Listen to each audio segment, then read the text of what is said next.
اللہ فاعل ہیں، فاعل حقیقی اللہ ہیں، اس بات کو اپنے طبیعت میں بٹھانا چاہیے۔ جو یہ چیزوں سے ڈرتے ہیں وہ اصل میں اللہ کی توحید یا اللہ پر ایمان اور توکل میں ان کو کمی ہوتی ہے۔ ہمارے بزرگوں میں حضرت بایزید بستامی رحمۃ اللہ علیہ کو کسی نے خواب میں دیکھا، حضرت سے پوچھا کہ اللہ کے ساتھ کیا معاملہ ہوا؟ تو انہوں نے کہا کہ اللہ کے سامنے پیشی ہوئی، اللہ نے کہا بایزید میرے لیے کیا لائے ہو؟ تو حضرت سلطان العارفین بایزید بستامی رحمۃ اللہ علیہ نے کہا کہ اللہ میں تیرے لیے توحید خالص لے کر آیا ہوں۔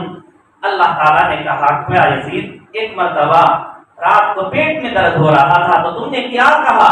تو انہوں نے کہا کہ میں نے اس وقت میں کہا تھا پیٹ میں درد اس لیے ہو رہا ہے کہ میں نے رات میں دودھ پی لیا تھا، دودھ کی وجہ سے پیٹ میں درد ہو گیا۔ اللہ نے کہا کہ یہ کہاں تمہارا دعویٰ یہ ہے کہ توحید لایا ہوں اور یہ سمجھ رہے ہو کہ دودھ کی وجہ سے پیٹ میں درد ہوا ہے، تو تمہاری توحید کہاں رہی؟